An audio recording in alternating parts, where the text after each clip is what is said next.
ನಿನ್ನೆ ರಾತ್ರಿ ಒಬ್ಬ ಮಹಿಳೆ ಸದಾಶಿವನಗರ ಪೊಲೀಸ್ ಸ್ಟೇಷನ್ನಲ್ಲಿ ಯಡಿಯೂರಪ್ಪನವರ ಮೇಲೆ ಕಂಪ್ಲೇಂಟ್ ಕೊಟ್ಟಿದ್ದಾರೆ.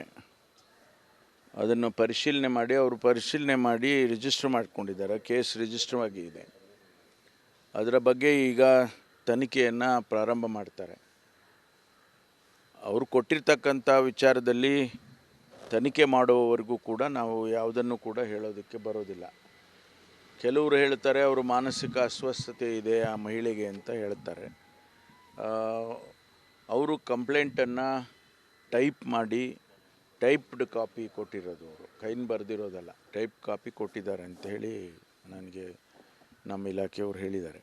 ಹಾಗಾಗಿ ರಿಜಿಸ್ಟರ್ ಮಾಡಿದ ಮೇಲೆ ಕಂಪ್ಲೇಂಟನ್ನು ತನಿಖೆ ಮಾಡೋವರೆಗೂ ಕೂಡ ಯಾವುದೇ ವಿಚಾರವನ್ನು ನಾವು ತಿಳಿಸೋದಕ್ಕಾಗಲ್ಲ. ಯಾಕೆಂದರೆ ಇದು ಒಬ್ಬ ಮಾಜಿ ಮುಖ್ಯಮಂತ್ರಿಗಳನ್ನು ಅವರಿಗೆ ಸೇರಿರ್ತಕ್ಕಂಥದ್ದು, ಜೊತೆಗೆ ಒಂದು ಮಹಿಳೆ ಆಪಾದನೆ ಮಾಡಿರ್ತಕ್ಕಂಥದ್ದು. ಹಾಗಾಗಿ ಯಾವುದೇ ವಿಚಾರವನ್ನು ಹೇಳಬೇಕಾದ್ರೆ ಭಾಳ ಎಚ್ಚರಿಕೆಯಿಂದ ನಾವು ಹೇಳಬೇಕಾಗ್ತದೆ. ಮಾಹಿತಿಯನ್ನು ನಾನು ಇನ್ನೂ ಹೆಚ್ಚು ಮಾಹಿತಿಯನ್ನು ತೆಗೆದುಕೊಳ್ತೇನೆ. ತನಿಖೆ ಆಗೋವರೆಗೂ ನಾವು ಯಾವುದನ್ನು ಕೂಡ ಬಹಿರಂಗ ಮಾಡೋದಕ್ಕಾಗೋದಿಲ್ಲ. ನಾನು ಹೇಳಿದ್ನಲ್ಲ, ನೀವು ಹೇಳೋಕ್ಕೆ ಮುಂಚೆ ನಾನೇ ಹೇಳಿದ್ದೀನಿ, ಭಾಳ ಸೂಕ್ಷ್ಮವಾದಂಥ ವಿಚಾರ ಮತ್ತು ಒಬ್ಬ ಮಾಜಿ ಮುಖ್ಯಮಂತ್ರಿಗಳ ಅವರಿಗೆ ಸಂಬಂಧಪಟ್ಟಂಥ ವಿಚಾರ. ಹಾಗಾಗಿ ನಾವು ಸುಮ್ಮನೆ ಅದು ಇದು ಎಲ್ಲ ಹೇಳಲಿಕ್ಕೆ ಆಗೋದಿಲ್ಲ. ಸಂಪೂರ್ಣ ಮಾಹಿತಿಯನ್ನು ತಗೊಂಡು ತನಿಖೆ ಪ್ರಾರಂಭ ಮಾಡಿದ್ದಾರೆ. ಅದನ್ನು ಏನು ಬರುತ್ತೆ ತನಿಖೆಯಲ್ಲಿ ಅದರ ಆಧಾರದ ಮೇಲೆ ನಾವು ಹೇಳ್ಬೋದು. ಅದರ ಅಗತ್ಯತೆ ಇದ್ದರೆ ಮಾಡ್ತಾರೆ ಪೊಲೀಸ್ನವರು. ಅದು ಸಾಮಾನ್ಯವಾಗಿ ಒಬ್ಬ ಮಹಿಳೆಗೆ ಕಂಪ್ಲೇಂಟ್ ಕೊಡುವಾಗ ಅವರ ಹಿಂದೆ ಮುಂದೆ ಯಾರಾದರೂ ಅವರಿಗೆ ತೊಂದರೆ ಮಾಡ್ತಾರೆ ಅನ್ನೋದಾದರೆ ಅವರಿಗೆ ರಕ್ಷಣೆಯನ್ನು ಖಂಡಿತವಾಗಿ ಕೊಡ್ತಾರೆ. ಸಾಮಾನ್ಯವಾಗಿ ಆ ಕೆಲಸ ಪೊಲೀಸ್ ಮಾಡ್ತಾರೆ. ಅದೇ ಅದನ್ನು ನೋಡೋಣ ಅಲ್ಲ, ತನಿಖೆ ಅಂತ ಹೇಳೋದೇ. ಅದಕ್ಕೆ ಕಂಪ್ಲೇಂಟ್ ಕೊಟ್ಟ ಮೇಲೆ ಸತ್ಯಾಸತ್ಯತೆಯನ್ನು ಪ್ರಿಲಿಮಿನರಿಯಾಗಿ ತಿಳ್ಕೊಳ್ತಾರೆ. ಅದರ ಅಗತ್ಯತೆ ಬಿದ್ದರೆ ಕಾನೂನು ಪ್ರಕಾರ ಮುಂದುವರಿತಾರೆ. ಏಕ್ದಮ್ ಒಂದು ಯಾರೋ ಬರೆದು ಕೊಟ್ಟರು ಅಂದ ತಕ್ಷಣಕ್ಕೇ ಅದನ್ನು ಮಾಡೋದಿಲ್ಲ. ತನಿಖೆ ಮಾಡಿ ಅದನ್ನು ಹೌದು ಇದು ಸತ್ಯ ಅಂಥೇಳಿ ಅದನ್ನು ದೃಢಪಡಿಸ್ಕೊಂಡು ಆನಂತರ ಮುಂದಿನ ಕ್ರಮ ಮಾಡ್ತಾರೆ. ಅದರಲ್ಲೇ ಗೊತ್ತಾಗುತ್ತಲ್ಲ, ತನಿಖೆ ಮಾಡುವಾಗ ಉದ್ದೇಶವಾಗಿ ಮಾಡಿದಾರಾ, ದುರುದ್ದೇಶವಾಗಿ ಮಾಡಿದಾರಾ, ನಿಜ ಇದೆ ಇದು ನಿಜ ಇಲ್ಲ, ಅವ್ರು ಯಾರೋ ಬಂದು ಅಸ್ವಸ್ಥರು, ಅವರು ಮಾನಸಿಕವಾಗಿ ಅದಕ್ಕಾಗಿ ಕಂಪ್ಲೇಂಟ್ ಕೊಟ್ಟಿದ್ದಾರೆ ಅಂತ ಒಬ್ಬರು ಹೇಳ್ತಾರೆ, ಇನ್ನೊಬ್ಬರು ಇನ್ನೊಂದು ಹೇಳ್ತಾರೆ. ಇದೆಲ್ಲವನ್ನು ಕೂಡ ತನಿಖೆಯಲ್ಲಿ ದೃಢಪಡಿಸ್ಕೊಂಡು ಆಮೇಲೆ ಕ್ರಮ ತಗೊಳ್ತಾರೆ ಕಾನೂನು ಪ್ರಕಾರ. ಯಾಕೆಂದರೆ ಅವರು ಒಬ್ಬ ಹಿರಿಯ ರಾಜಕಾರಣಿ, ರಾಜ್ಯದಲ್ಲಿ ಮುಖ್ಯಮಂತ್ರಿಗಳಾಗಿದ್ದಂಥವರಿಗೆ ಭಾಳ ಎಚ್ಚರಿಕೆಯಿಂದ ಮಾಡಬೇಕಾಗ್ತದೆ. ಚುನಾವಣಾ ಸಂದರ್ಭ ಸರ್, ಸೊ ಹಾಗಾಗಿ ನಮಗಂತೂ ಇದರಲ್ಲಿ ಯಾವುದು ನಮ್ಗೆ ಗೊತ್ತೇ ಇಲ್ಲ. ರಾಜಕೀಯ ಇದರಲ್ಲಿ ಯಾವುದು ದುರುದ್ದೇಶ ನಮ್ಮಗಳಿಗೆ ಯಾರಿಗೂ ಇಲ್ಲ. ಮುಖ್ಯಮಂತ್ರಿಗಳಿಗಾಗಲಿ ಉಪಮುಖ್ಯಮಂತ್ರಿಗಳಿಗಾಗಲಿ ಅಥವಾ ನನಗಾಗಲಿ ಯಾರಿಗೆ ನಮಗೆ ದುರುದ್ದೇಶ ಯಾವುದೂ ಇಲ್ಲ. ಅವರು ಯಾರೋ ಮಹಿಳೆ ಬಂದು ಕಂಪ್ಲೇಂಟ್ ಕೊಟ್ಟಿದ್ದಾರೆ, ಕಾನೂನು ಪ್ರಕಾರ ಕಂಪ್ಲೇಂಟನ್ನು ರಿಜಿಸ್ಟರ್ ಮಾಡಿದ್ದಾರೆ. ಒಂದು ಮಹಿಳೆ ಬಂದು ಕಂಪ್ಲೇಂಟ್ ಕೊಡುವಾಗ ರಿಜಿಸ್ಟರ್ ಮಾಡಬೇಕಲ್ವಾ, ಅದನ್ನು ಆ ಕೆಲಸ ಪೊಲೀಸ್ನವರು ಮಾಡಿದ್ದಾರೆ. ಕೆಲವು ರಾಜಕೀಯ ವಿಚಾರಗಳನ್ನು ಚರ್ಚೆ ಮಾಡಬೇಕಾಗಿತ್ತು. ಅವರು ನಾನೇ ಬರ್ತೇನೆ ಅಂತ ಹೇಳಿದೆ. ಇಲ್ಲ, ನಾನು ಬೆಳಿಗ್ಗೆ ಬರ್ತೀನಿ, ಆ ಕಡೆನೇ ಬರ್ತೀನಿ ಅಂತೇಳಿ ಬಂದಿದ್ದರು. ಯಾಕೆಂದರೆ 21 ಜನ ಅಭ್ಯರ್ಥಿಗಳನ್ನು ಈಗ ತೀರ್ಮಾನ ಮಾಡಬೇಕು. ಆ ವಿಚಾರವಾಗಿ ಕೆಲವು ಚರ್ಚೆಗಳನ್ನು ಮಾಡೋದಕ್ಕೆ ಬಂದಿದ್ದರು.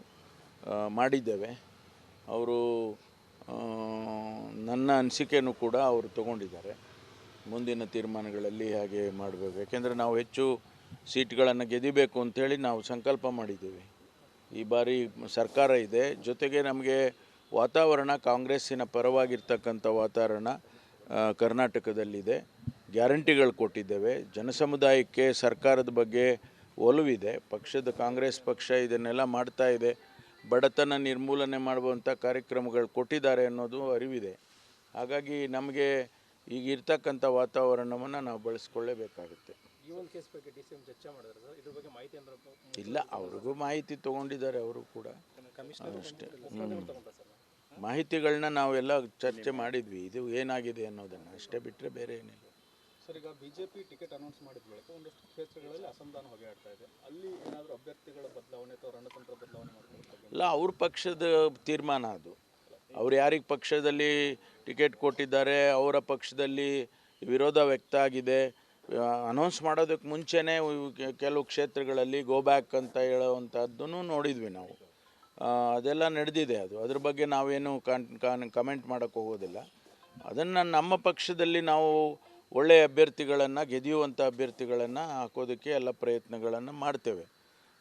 ಬಿಜೆಪಿ ಅಸಮಾಧಾನಿತರ ಏನಾದರೂ ಸಂಪರ್ಕ ಮಾಡ್ತೀರಾ ಸರ್? ಅವರು ಈಗ ಅನೇಕ ಹಾಲಿ ಅಲ್ಲ, ನಮ್ಮಲ್ಲೇ ಕ್ಯಾಂಡಿಡೇಟ್ಸ್ಗಳಿದಾರಲ್ಲ, ಅವ್ರ ಅವಶ್ಯಕತೆ ನಾವು ಬಿ ಜೆ ಪಿಯವ್ರನ್ನ ಕರ್ಕೊಂಡು ಬಂದು ಟಿಕೆಟ್ ಕೊಡೋದು ಅಂತ ಏನು ಅಗತ್ಯ ಇಲ್ಲ. ಇವಾಗ ನಮ್ಮಲ್ಲಿ ಕ್ಯಾಂಡಿಡೇಟ್ಸ್ ಇದ್ದಾರೆ. ಈಗಾಗಲೇ ಶಾರ್ಟ್ ಲಿಸ್ಟ್ ಮಾಡಿದ್ದಾರೆ.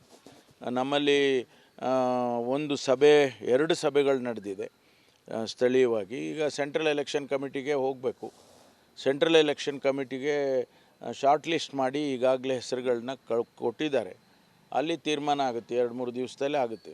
ಸರ್, ಡಿ.ಸಿ.ಎಂ ಸಾಹೇಬ್ ಹೇಳಿದ್ರು ಹಲವು ಜನ ಸಂಪರ್ಕದಲ್ಲಿದ್ದಾರೆ ನಮಗೆ ಅಂತ. ಕರಡಿ ಸಂಗಣ್ಣ, ರಮೇಶ್ ಕತ್ತಿ ಅಂತವ್ರು ಏನಾದರೂ ಅವರೆಲ್ಲ ನಮ್ಮ ಪಕ್ಷಕ್ಕೆ ಈಗ ಅಲ್ಲಿ ಅನೇಕ ಸಂದರ್ಭದಲ್ಲಿ, ಚುನಾವಣೆ ಸಂದರ್ಭದಲ್ಲಿ ತಾವು ನೋಡಿದ್ದೀರ ಹಿಂದೆನೂ ಕೂಡ ಬೇರೆ ಬೇರೆ, ಈಗ ನಮ್ಮ ಪಕ್ಷದಲ್ಲಿ ಅಸಮಾಧಾನ ಆಗಿ ಆ ಪಕ್ಷಕ್ಕೆ ಹೋಗಿರೋದನ್ನು ನೋಡಿದ್ದೇವೆ.